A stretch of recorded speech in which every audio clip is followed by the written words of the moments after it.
दोनों आंखें घायल, मुंह से रिश्ता खून, घायल होंठ, पूरा चेहरा जख्मी, गर्दन घायल, दोनों हाथों की उंगलियों के नाखून घायल, जख्मी प्राइवेट पार्ट से बहता खून, बायां पैर जख्मी, पेट घायल, दाहिने पैर की एड़ी जख्मी, दाहिने हाथ की रिंग फिंगर टूटी हुई।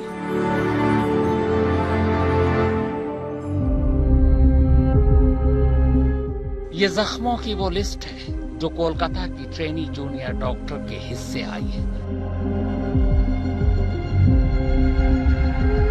जब ये लिस्ट ही कलेजा चीर रहा हो तो सोचिए, अगर हर जख्म की कहानी की तरह सुना दी जाए तो क्या होगा।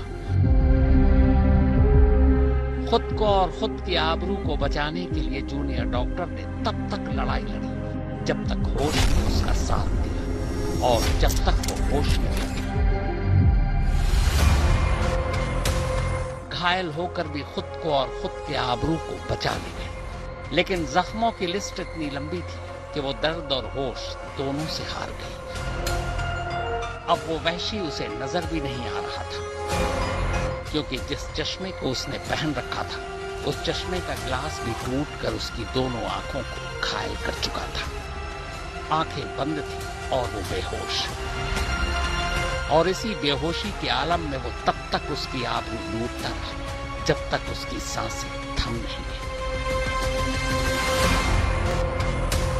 लेकिन वो इस कदर नशे में था कि उसे यही एहसास नहीं रहा कि जूनियर डॉक्टर जिंदा भी है या नहीं। डॉक्टर शोर न मचाए, इसलिए जब तक वो होश में रहे वो उसका मुंह दबाकर उसकी चीखों को घोटता रहा। फिर मौका मिला तो उसके वही हाथ उसकी गर्दन तक पहुंचे। इस बीच कब गला घुट गया उसे इसका भी एहसास नहीं था। आपकी स्क्रीन पर मौजूद ये 33 साल का आरोपी संजय रॉय है, जिस पर रेप के बाद हत्या का आरोप लगा। पुलिस ने जब संजय रॉय का फोन खंगाला तो पता चला उसका फोन पॉर्न वीडियोस से भरा हुआ है। पॉर्न वीडियोस भी इतने खतरनाक हैं जिन्हें आम इंसान नहीं देख सकता। संजय रॉय के फोन में मौजूद पॉर्न वीडियोस में भयानक हिंसा है। संजय रॉय के बारे में पुलिस को पता चला है कि उसे शराब पीकर ऐसे हिंसा से भरे अश्लील वीडियो देखने की लत है। आरोपी संजय रॉय 4 शादियां कर चुका है और हिंसक व्यवहार की वजह से उसकी पत्नियां उसे छोड़ चुकी हैं। इतना अच्छा लड़का जैसा सुनने मिल रहा, बहुत खराब लग रहा। अपने को भी तो खूब खराब लग रहा ना। ऐसा हमको समझ में नहीं आ रहा जो ऐसा इतना बड़ा घटना 3 घटना सुना, बहुत खराब लग रहा। ऐसा कर सकता है? जिसका 4 बहन, 2 गुजर गया, बाप गुजर गया, उनका भगना भगनी कोई अपना करियर खराब कर सकता है? पुलिस सूत्रों के मुताबिक संजय रॉय ने अपना गुनाह कबूल भी कर लिया है, लेकिन सवाल ये था अस्पताल के भीतर जो कुछ हुआ, क्या उस जघन्य अपराध को संजय रॉय ने अकेले अंजाम दिया?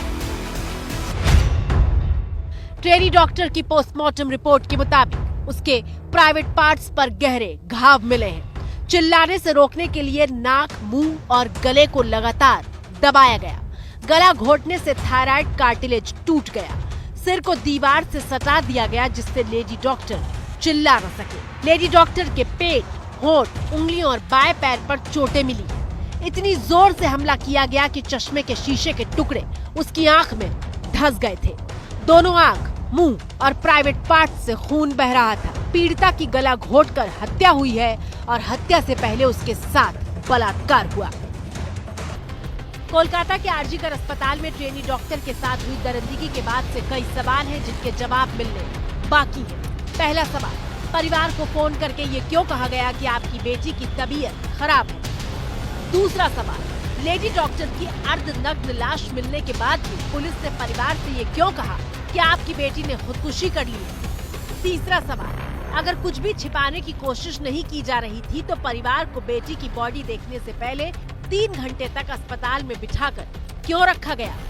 चौथा सवाल, क्राइम स्पॉट को सील न करके बगल के कमरे में तोड़फोड़ का काम क्यों शुरू किया गया? पांचवा सवाल, क्या क्राइम में शामिल और गुनाहगारों को बचाने के लिए सबूतों से छेड़छाड़ की कोशिश हुई है? छठा सवाल, क्या ट्रेनी डॉक्टर के पास वाकई ऐसी कोई जानकारी थी जिसकी वजह से उसकी हत्या हो गई?